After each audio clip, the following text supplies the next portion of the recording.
Hello, and welcome to App Reading Tips from the Association for Media Literacy. My name is Neil Anderson, and I am going to be talking about how I can apply reading skills to an app called My Radar. I'm going on the premise that reading involves using language, codes, and conventions to make meaning.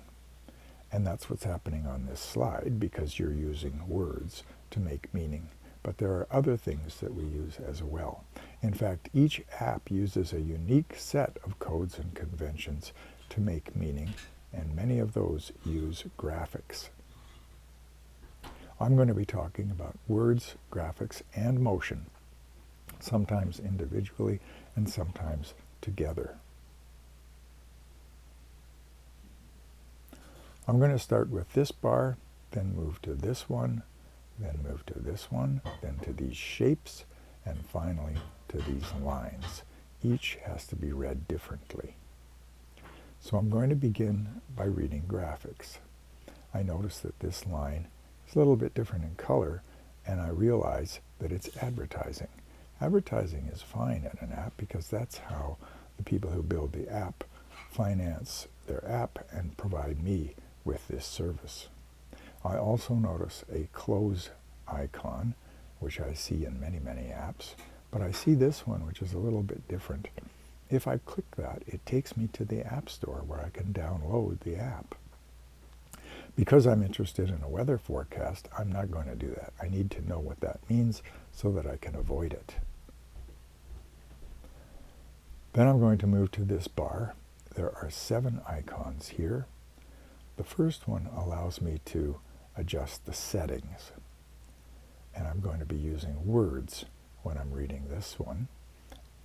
Basically, it's the difference between Celsius and Fahrenheit, which is pretty important for me to think about because otherwise I could be quite confused by those numbers. Now I'm going to move to reading graphics. This one allows me to upload a photo that I might have taken of a weather event. This one allows me to share, and in this case, share images or animations from the My Radar app. This one allows me to play the radar animation, and I'm going to show that to you here. You can see how the shapes move, and therefore I know how they are moving around me. This one allows me to choose layers, and I need to use words and graphics when I'm reading these because you can see that there are the words forecast, winds, air quality, etc. But there's also those buttons on the right side, and I need to know that that's graphically telling me that one of those buttons is on while the others are off. This one allows me to choose maps. There are a variety of maps that I can use, and this last one is useful because it locates my position using GPS. So if I'm at home, I can click that and it'll show me the weather at home. But if I'm traveling somewhere, I can click it and it will find where I am and show me the weather in my current location. That's a pretty important thing to know. I'm going to move back to this one on maps for a moment. I'm going to be using words and graphic reading skills here. This is the screen that I see, and I have set mine for gray, and I know it's set for gray because of the purple border. So that's a graphic reading skill I have to have. I notice I also have choice of roads, which is I'm being shown both in graphics and in words, and I can see the aerial in graphics and in words.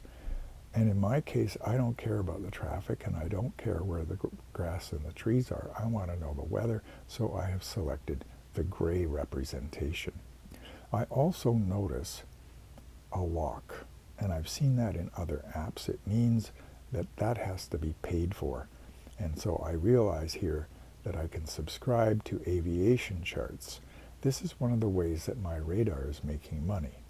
They provide this service to pilots who want to know the weather when they're going to fly. I'm not that person, so I don't need that.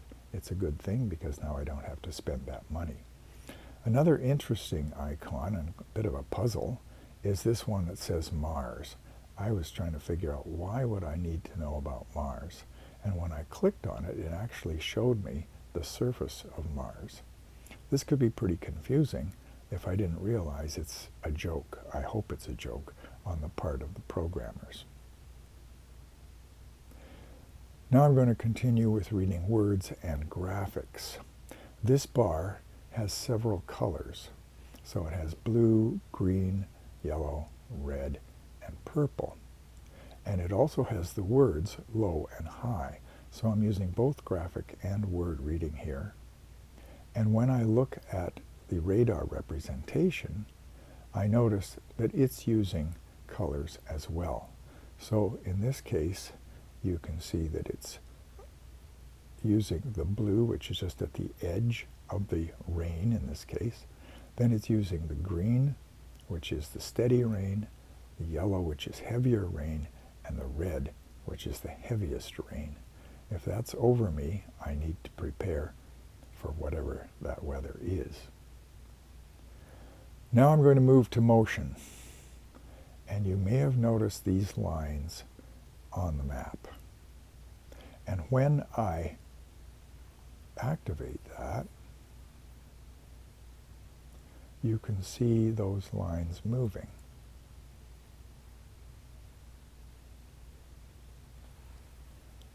Those are wind lines, and they're very useful because that tells me whether this weather is coming toward me or moving away from me. That's an important thing to know. And so I like to read those wind lines when I look at the forecast. So I have talked about several lines: the advertising line, the 7 icons, the combination of colors with words here, the shapes in colors here, and the wind lines. In order to make sense of this app, I've had to use my reading skills for words and graphics and motion. So this has been app reading tips for my radar. There are a lot of apps, and I'm going to recommend that you think about having your students do this individually or in groups. I use it in groups. They have lots to choose from, so there's a great opportunity for differentiation. And they can make their own slide sets and present them to the class so that they will do some research, they will do some group work, they will do oral and organization skills, they will use speaking skills and presentation skills. Lots of opportunities for learning and demonstration and media production. So this is using codes and conventions to make meaning, the Association for Media Literacy definition of reading. I hope this is useful for you. Please consider looking at other items on the Association for Media Literacy channel or on the website at aml.ca, and please consider taking the AML Additional Qualifications course. You can find details on the website. Thank you.